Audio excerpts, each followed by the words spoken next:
नमस्कार। एक बार फिर से एक नई खुशखबरी के साथ मैं आज आप सबके बीच में उपस्थित हुआ हूं। और जैसा कि आप सबको पता है कि कल सरकार के द्वारा 8वें पे कमीशन के गठन की घोषणा के साथ ही एक और केंद्र सरकार के कर्मचारियों और उसके पेंशनर्स के लिए एक दूसरी खुशखबरी लेकर मैं आया हूं, और वो डीए के संबंध में है। अब जैसा कि आप सबको पता है कि जो डियरनेस अलाउंस है वो जुलाई और जनवरी के महीने में डिक्लेयर होता है। इस सर्विंग एम्प्लॉय के लिए डियरनेस अलाउंस होता है, और जो रिटायर्ड जो गवर्नमेंट एम्प्लॉय हैं उसके लिए डियरनेस रिलीफ होता है। डीए और डीआर का जो रिवीजन है all India consumer price index for the industrial workers के हर महीने के जारी किए जाने वाले आंकड़े के आधार पर होता है। AICPI for the industrial workers जो आंकड़े हैं वो एक लेबर ब्यूरो है जो कि श्रम मंत्रालय के अंदर में आता है। वो आंकड़े उनके द्वारा जारी किए जाते हैं। ये जो AICPI के जो आंकड़े हैं वो हर महीने यानी कि जनवरी से जून के जो आंकड़े हैं उन आंकड़ों के आधार पर जुलाई में डीए का डिक्लेरेशन होता है, और जुलाई से दिसंबर तक के आंकड़े के आधार पर जनवरी में डीए का डिक्लेरेशन होता है। तो जो जून का जो AICPI for the industrial workers रहा है वो 141.4 रहा है। जुलाई में जो आंकड़े हैं वो 142.7 रहे हैं। अगस्त के आंकड़े 142.6 रहे हैं। सितंबर के आंकड़े भी 142.6 रहे हैं। अक्टूबर के आंकड़े 144.5 रहे हैं। नवंबर के भी आंकड़े 144.5 रहे हैं, जबकि दिसंबर का जो AICPI-IW जो है उसका आंकड़ा अभी अवेटेड है, यानी कि 141.4 से अभी नवंबर तक का जो आंकड़ा है 144.5 है। यानी कि अभी जो डीए है गवर्नमेंट एम्प्लॉय का वो तक 53% है। तो इस तरीके से देखें तो 141.4 से 144.5 के बीच में तकरीबन 3% का इजाफा है। तो यदि दिसंबर के भी आंकड़े जो हैं यदि 145 के करीब रहते हैं तो सेंट्रल गवर्नमेंट एम्प्लॉय के जो डीए में है वो बढ़ोतरी की संभावना तकरीबन 3% की है। यानी कि डीए बढ़कर 53% से बढ़कर 56% होने की संभावना है। यदि 3% डीए बढ़ेंगे तो जो सबसे पे लेवल 1 वाले कर्मचारी हैं उनका तनख्वाह में तकरीबन 540 रुपए की बढ़ोतरी होगी।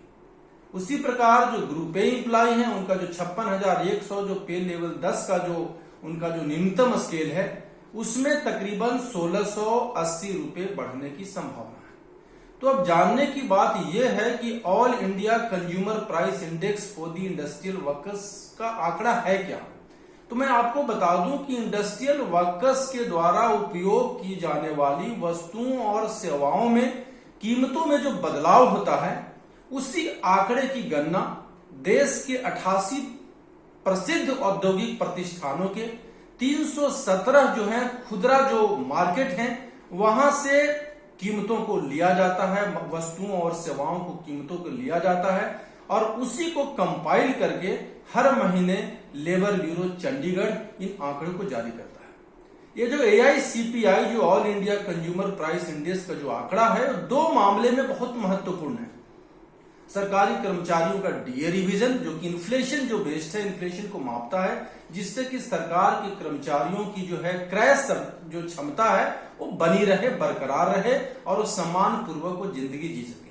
उसी प्रकार पेंशन में भी रिवीजन होता है जिसको डियरनेस रिलीफ बोलते हैं। और एक और महत्वपूर्ण पार्ट ये है कि जो गवर्नमेंट एम्प्लॉय हैं उनके लिए तो डीए बढ़ता है, पेंशनर्स के लिए डीआर बढ़ता है, लेकिन ये आंकड़े एक और महत्वपूर्ण चीज के गणना के लिए होता है जिसको हम बोलते हैं वेज का रिवीजन। जो इंडस्ट्रियल वर्कर हैं उनका वेज का रिवीजन भी मिनिमम वेजेस एक्ट 1948 के प्रोविजंस के हिसाब से होता है, और उनके लिए वेरिएबल डीए का कैलकुलेशन होता है।